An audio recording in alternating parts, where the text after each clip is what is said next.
Welcome to this SolidWorks tutorial guys, in which we will be designing this Allen key screw in SolidWorks. So let's begin.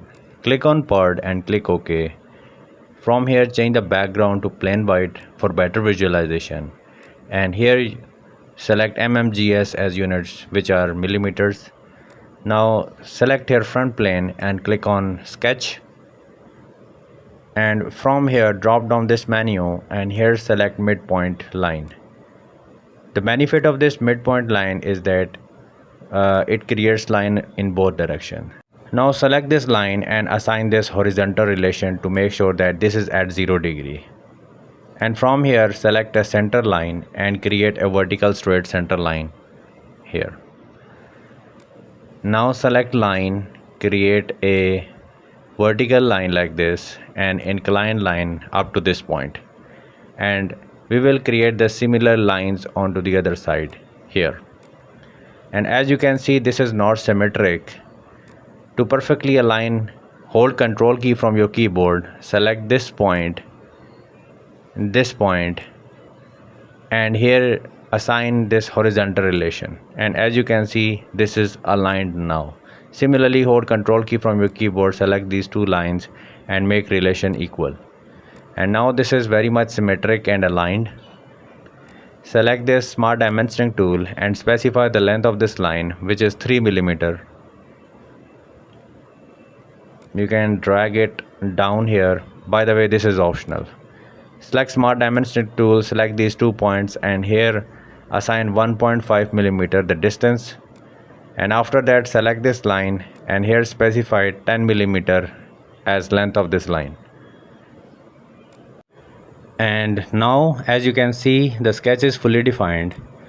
Go to features from here and here select revolve boss base, and as you can see by default this line is selected, so select here and delete this line from here, and in this window you need to select this line and the sketch is revolved about this line. Now before moving any further, let's assign some appearance to it for better visualization. By the way, this is an optional step, you can skip if you like. Now we need to create a chamfer, so drop down this menu and this is tool for chamfer.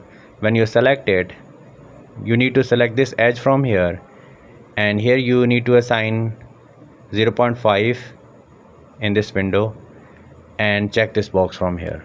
Chamfer has been applied, and now we need to create the thread.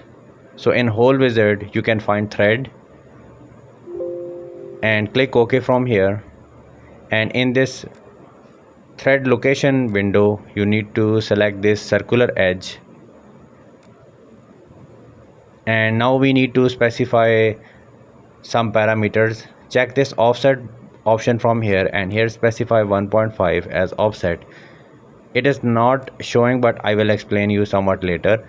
And here select up to surface and select this back surface. So here you can see now the thread is visible, and now let me explain you the offset. You can flip the offset from here. As you can see, this is basically the offset of 1.5 mm, and it should be in that other direction. And here you need to specify the type of the die, which is metric. The size of the thread you can specify. In my case this is M10. You can specify as per your case, and after that check this box from here, and as you can see the thread has been created. And now we need to create the hexagonal shape here, so select this face and click on sketch.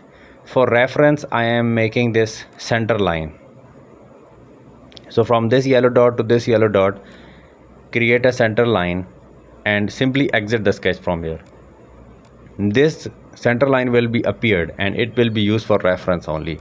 Now select this face and click on sketch, and here select this polygon and find this yellow dot.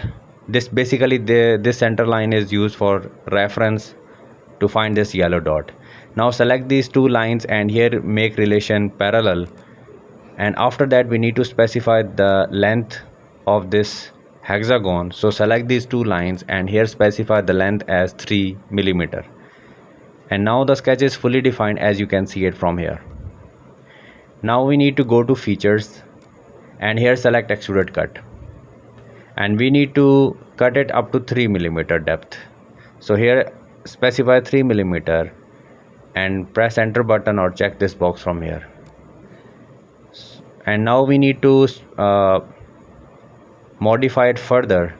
So select this face and click on sketch and select a circle from here. Use this reference center line at the midpoint and create a circle like this. Now select extruded cut, and here we need to specify two parameters, 2 mm as the depth of cut, and here we need to specify the draft angle, which is 60 degree, and check this box from here. And now we can hide this line that we have created for reference. So that's it for this video. If you find this video helpful, then please hit the like button and subscribe to my channel. Thanks for watching.